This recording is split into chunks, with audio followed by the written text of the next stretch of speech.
Estamos en mundo legal donde simplificamos lo complicado. Y hoy un temazo. ¿Cambiaron las reglas del juego en el arrendamiento inmobiliario en Ciudad de México? Para esto tenemos al maestro Alberto Cosme Juárez. ¿Qué piensas, querido amigo? Pues, qué confuso. O sea, la verdad es que dices, bueno, pues es que cambiaron las reglas. De repente digo, para empezar hay que entender la trascendencia, ¿no? Porque hace ratito daba una plática sobre este tema precisamente y preguntaba a gente de Tijuana, de Colima, de Yucatán, ¿y cómo le voy a hacer? Oye, pues tú no tienes que hacer nada, la reforma no te alcanza. La reforma Yo fue creo que una aquí reforma a la te voy a Ciudad de parar. Entonces, regresa. A ver, estamos hablando porque dimos un título totalmente sensacionalista para que vean el programa. Ok, pero al final del camino estamos hablando de tres cambios en la legislación actual. ¿Podrías referirnos a cuáles son? Bueno, el primero, los contratos ya se tienen que registrar, los contratos de arrendamiento se tienen que registrar. El segundo, las rentas no pueden tener un aumento mayor al de la inflación. No nos dicen cuál es la inflación, hay varios valores de inflación, suponemos que es la subyacente. Y hay otro tema también Yo ahí creo que en supones relación a mal, la ¿eh? No vivienda. tendría por qué suponer que es la subyacente cuando hablan de la inflación. Sí habla de la Ujú, inflación que reporta el Banco de México ujú. y no tendrían por qué suponer que es la subyacente. Así que Ese va a dale. ser el tema. Y ese es uno a lo mejor de los problemas, ¿no? Yo creo que nuestra legislación no puede ser tan casuística. O sea, no podemos abarcar todo lo que se tenga que decir, porque, digo, de por sí estamos llenos de leyes, de libros, de reglamentos, de papeles, pues sería todavía peor, ¿no? Pero ahí es donde entra la interpretación, y tal vez ahí con una palabrita que le hubieran agregado a la norma lo hubieran hecho un poquito más clara, porque justamente ese tema que estás diciendo, yo a lo mejor en una de esas, pues veo algún valor que me convenga, ¿no? Dentro del Banco de México que pueda justificar un aumento mayor a la inflación subyacente, y digo, bueno, pues me apego a ese y argumento, y pues mientras va a haber un pleito, ¿no? Miren, para los que no estén en el contexto de lo que estamos hablando, resulta que hace algún par de semanas, no, de hecho técnicamente 28 de agosto. 28 de agosto, se hizo una propuesta a la modificación de la ley del artículo, no, del Código Civil, específicamente en su artículo 2448, donde manifestaba que había dos requisitos adicionales y era uno, que el tope de el incremento de la renta año con año en casa habitación no se deberá ser máximo la inflación con un tope del 10%. Y adicional, también están obligados a ver un registro, ¿sí?, de los contratos de arrendamiento donde la autoridad tendría que decirnos cómo se van a registrar. Hoy todavía no lo sabemos. Sí, tienen 30 días a partir de... Era una parte de la propuesta. Y la otra, se estaba modificando la ley de vivienda, donde ya obligaban al Estado a participar directamente en el desarrollo, construcción y posibilidad de dotar de vivienda en arrendamiento aquí en Ciudad de México. Más o menos va por ahí. Lo que más preocupó fue el tope de las rentas ligado como máximo a la inflación. Pongámoslo así. Aquí la cuestión es muy simple. Cuando uno ve un aumento de renta superior al 10%, que es lo que anteriormente estaba permitido, ¿no? Hace rato me comentaba una persona, no, si yo una vez vi uno del 8, sí, pero no es superior al 10. O sea, ¿para qué ponerle un tope? A lo mejor sí, ¿no? Esa casa tuvo un incremento importante, también parece que estaba subvaluada anteriormente por el contexto que me decían, pero la realidad es que no es así como que ese no es la solución al problema del arrendamiento, ¿no? O sea, la realidad es que aquí en la Ciudad de México el problema del arrendamiento obedece más a una falta de oferta. O sea, hay poco que rentar, pues obvio todo sube de Sí, precio. sí, sí, pero eso ya es un análisis totalmente técnico respecto a una iniciativa que además ya se aprobó y ya es una ley. Hoy día estamos totalmente, el Código Civil de la Ciudad de México ya cambió, no podemos sujetar o poner incrementos anuales más allá de la inflación y aún así si la inflación se fuera arriba del 12, máximo sería el 10%. Así se tiene que entender. Que yo recuerde nada más dice o sea, al tope de la inflación, ¿eh? ¿Sí? Sí, entonces, bueno, vamos a pensar que la inflación se va al 30, pues antes podía subir el 10 de renta y ahora te puede subir hasta el 30. Ok. Pero, al final del camino, ¿qué pasa si yo quiero subir más y no te renuevo el contrato? Y entonces mejor te pido que te vayas. Pues tenemos un problema porque precisamente las condiciones de intervenir sobre la voluntad de las partes, digo, intervienen sobre tu voluntad para la renovación, para el aumento a la renta, ¿no? Para el ajuste, vamos a decirlo. Pero no están interviniendo en tu voluntad para permanecer, porque además existe en la Ciudad de México un derecho para los arrendatarios donde eh, puedes solicitar una prórroga de un año siempre y cuando hayas estado al corriente, pero ese derecho es renunciable. Si te hicieron renunciar en el contrato, ya no hay derecho y te pueden pedir que te vayas. Entonces, me quito de problemas, dejo de hacer contratos, o más bien dejo de hacer renovaciones y hago contratos nuevos. Exacto, renuncias desde un inicio a ese derecho de renovación y se acabó. Puedes aumentar la renta como quieras. Pero también me parece que es un juego peligroso porque al final hay subjetividad de los jueces y podrías tú, con un contrato previo, aunque en el contrato nuevo, que no es una renovación, estás haciendo dos contratos, terminaste uno, iniciaste el otro, puedes decir, perdón, son contratos diferentes. Y te vas a empezar a pelear con el juez de si es o no es. ¿Cuál sería tu? Ahí el tema, entramos en lo que en alguna ocasión platicábamos, ¿no? Entramos en un procedimiento jurisdiccional. ¿Quién se va, o sea, con todo lo difícil que es llevar un procedimiento judicial, quién se va a estar peleando por un 1.5, 2% de renta? Ya si te lo suben. A ver, yo ya sabes que soy de los peores y además, pero el sitio lo va a ser diferente. ¿Cómo ves? Voy a separar el tema del mantenimiento de la renta. Yo creo que eso es necesario, porque el mantenimiento finalmente no es parte del arrendamiento, es una bueno, no una contribución propiamente, es una aportación que se hace para el bienestar de una comunidad que se llama condominio, pero yo creo que no estamos, no tendrían por qué estar ligados, ¿no? Entonces, es muy fácil. Yo lo separo. Antes yo pagaba una renta X, incluido mantenimiento, hago un nuevo contrato respecto a, pues resulta de tanto de renta más mantenimiento no incluido en la renta. Y ahí puedo subir todo lo que yo quiera. Al final del camino, pues es un acuerdo de voluntades donde yo estoy determinando que para que esto se mantenga y opere adecuadamente, voy a requerir tanto de mantenimiento. ¿Cómo ves mi estrategia? Me sonaría un poco compleja porque el mantenimiento propiamente hablamos de cuotas condominales. Entonces esas cuotas no las fija el arrendador, las fija la asamblea. Pero lo que sí podemos hacer es simplemente dar el cortón y bueno, si no te quieres ajustar, pues vete y si no te vas, te demando, vienen las penalidades y todo lo que puedas, toda la caja de Pandora que le quieras meter a tu contrato, ¿no? El tema dentro de esto es que lejos yo creo de propiciarse que haya un control, que haya una uniformidad en los aumentos de las rentas, puede llegar a disparar el que haya arrendamientos de más corto plazo. Y eso no le conviene a nadie, ¿eh? A mí me parece que nos estamos saliendo del tema. Ya la ley se aprobó. Si es conveniente, inconveniente, si va a provocar una problemática adicional donde la gente pues va a dejar de arrendar y por lo tanto pues se va a incrementar la demanda y todo esto va a disparar las cosas, pues es relativo. Oyes, ya está.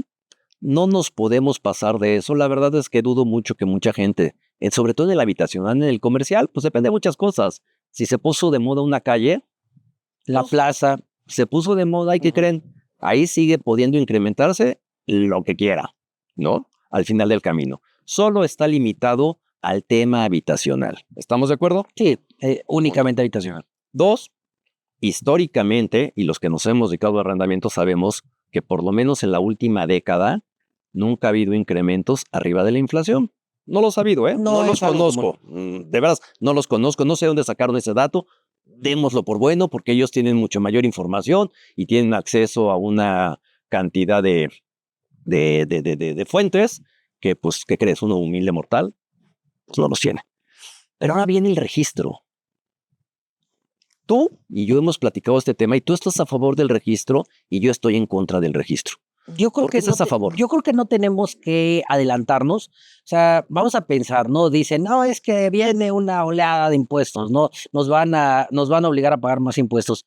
La verdad es que si no te si no te imponen algo por el arrendamiento, va a haber alguna otra forma. O sea, el gasto público es el gasto público y se tiene que cubrir de alguna forma, sea con arrendamiento, sea de alguna otra manera. Pero yo no creo que sea fiscal, ahí te tengo que detener. Yo no creo que sea un asunto recaudatorio, porque al final del camino resulta que el 54% del arrendamiento en este país es informal y yo no los veo a ellos, que les importe o no les importe, este tipo de cambios al Código Civil o a la Ley de Vivienda? Hay una cuestión por la que no les va a importar, porque no tiene sanción.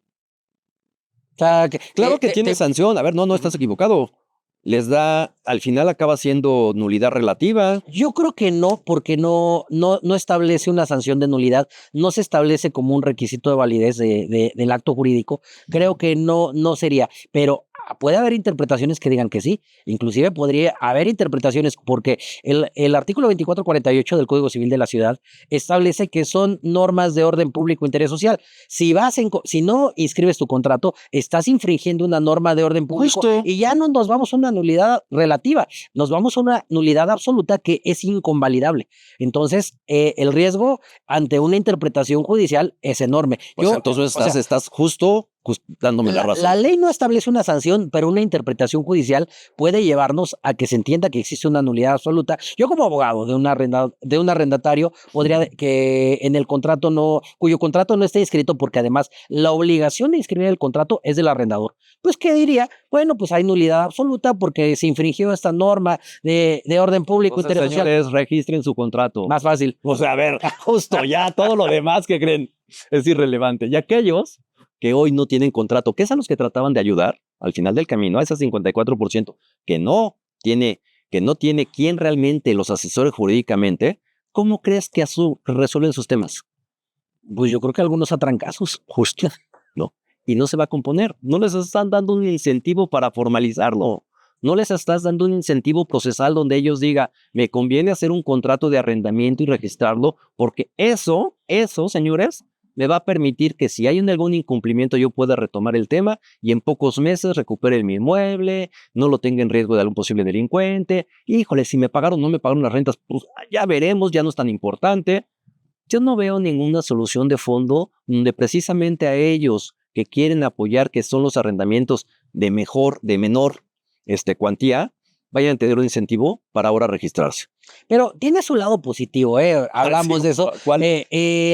Los contratos de arrendamiento pues son documentos privados. La ley no prevé que se tengan que hacer de alguna manera en particular. Ahora establece que a lo mejor yo creo que Pero sigue sin prever eso, sí, pero tendrá que entenderse, ya vendrá cuestión de una interpretación judicial que diga si es o no un requisito de validez o inclusive si es o no una infracción que cause nulidad absoluta del contrato. O sea, que no se pueda convalidar la falta de registro de manera oportuna porque se van a tener solamente 30 días para inscribir. Pero ¿qué pasa? Como los contratos actualmente son solamente privados, no tienen fecha cierta. La fecha cierta se refiere a que un documento haya sido otorgado ante fedatario público, haya sido presentado ante una autoridad o que alguna de las partes haya fallecido. ¿Qué pasa? La mayoría de los contratos no están en ese supuesto. Si no tienes un documento de fecha cierta, primero, fiscalmente no estás cumpliendo con darle fecha cierta. No, ya te estás volando. Ya te estás volando. Pero hay otro tema, sabes. Extinción de dominio. Exacto, justo ya sé que ibas para allá. O sea, extinción de dominio, tienes una presunción de buena fe.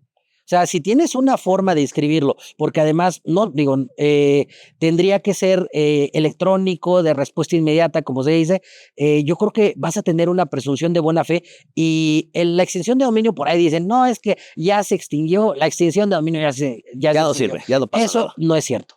Sigue.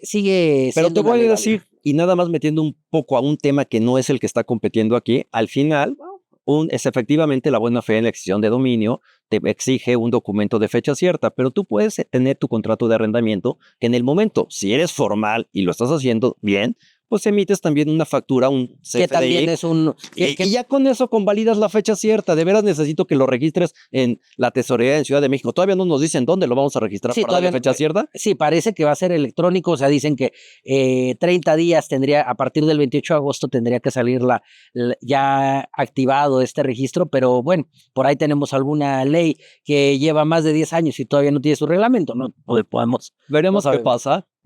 Se nos acaba el tiempo. Por hoy, ¿qué creen? Sí, cambió el artículo 2448, es importante que lo consideren. Se tiene que en cualquier contrato de arrendamiento de casa, habitación en Ciudad de México, tiene que tener como máximo en este mismo contrato el incremento de la renta con base en el índice inflacionario que publique el Banco Nacional de México. El Banco de México. El Banco de México, perdón, Banco de México, gracias. Y la otra, estamos obligados a registrar los contratos de arrendamiento en un sistema que hoy todavía nos dicen cuál es. No lo pierdan de vista. Me preocupan más todos los arrendadores formales que hoy lo han venido haciendo y que incrementaron inclusive la base recaudatoria, porque son los que les podrían poner en una causal de nulidad relativa o absoluta, como la dijo aquí el licenciado. Todos los demás que hoy no tienen contrato, pues siguen en la misma. Yo creo que hay que cumplir, definitivamente hay que cumplir, hay que evitarnos líos. La reforma no es algo complicado, no es difícil de cumplir, no está atentando contra el libre mercado, la verdad es que hasta cierto punto... Sí está punto, atentando. Yo creo que está atentando contra la voluntad, está pasando por encima de la autonomía de la voluntad de las partes, pero no creo que sea algo realmente peligroso a este momento. Hay que estar atentos siempre a las reformas. Algo que yo creo que nos deja buen sabor de boca esto es que vemos a una sociedad integrada dentro de las reformas, dentro de la dinámica legislativa. Eso es muy interesante, porque se oye por muchos lados las reformas al arrendamiento. Ahora, no hace poco, la supresión de la propiedad privada de la Ciudad de México. Pero eso lo que demuestra es que la gente está atenta y eso es bueno. Así hay que estar. Maestro Cosme, gracias. Con eso terminamos. Esto fue Mundo Legal, donde simplificamos lo complicado. Hasta luego. Bienvenidos a Contratos Renda, la plataforma que te permite formalizar adecuadamente todas tus operaciones. No necesitas ser un experto para desarrollar actas, contratos, convocatorias, convenios, sesiones y más. Entra a nuestro sitio, escoge de nuestro catálogo el documento requerido, completa un cuestionario intuitivo de las condiciones negociadas, dale nombre a tu archivo, descarga el Word si quieres hacer cambios importantes, o bien puedes usar el PDF si consideras es tu documento. Con Contratos Renda, haz tus contratos más rápido y menos complicado.